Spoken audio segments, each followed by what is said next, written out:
Alright, good morning everybody. This is Scout Pilot coming from his little shop in the woods. I've been asked to produce a little video about how to remove the rivet plugs. Alright, first of all, you're going to need the proper tools. One is a small hammer, brass preferably.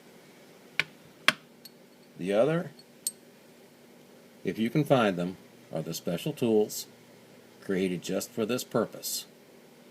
As you can see, they're cloven.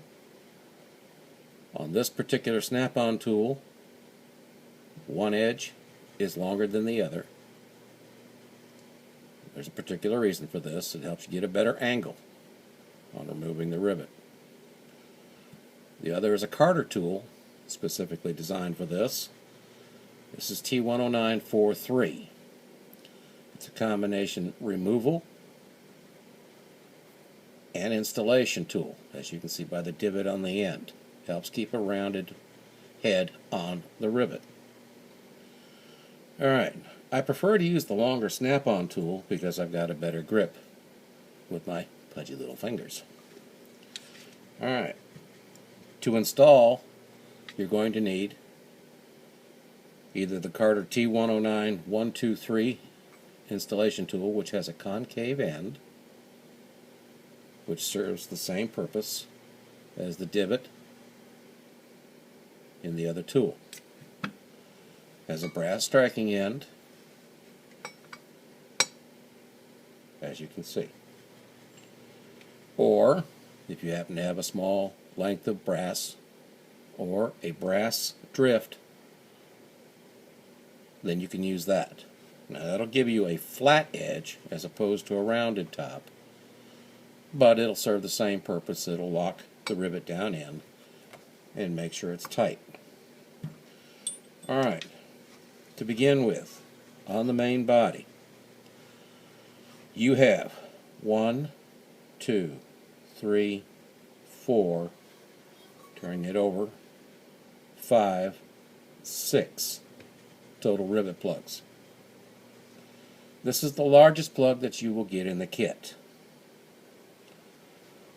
In some places, some models, there is a rivet here. These are your smaller ones. In most kits, you're only going to get 5 rivets. You're going to get the small 4, and you're going to get the one large one. You will not get this one.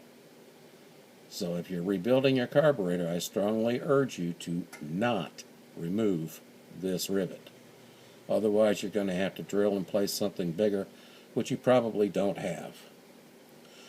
Okay, so let's get started. On a solid surface, where you can work, take your tool, put the long edge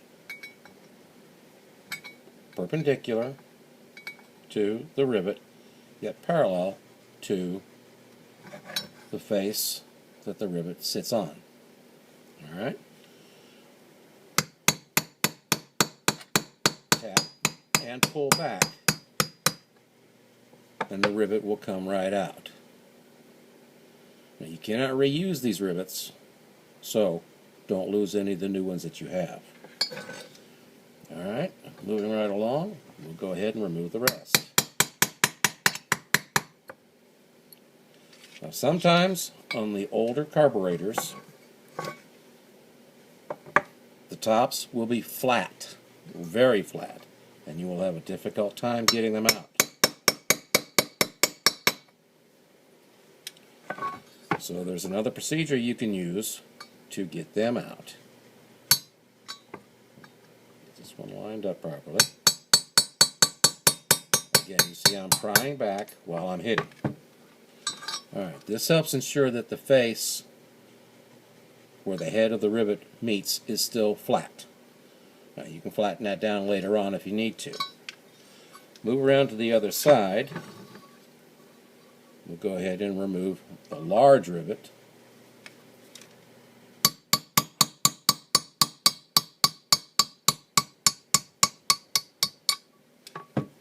Like so.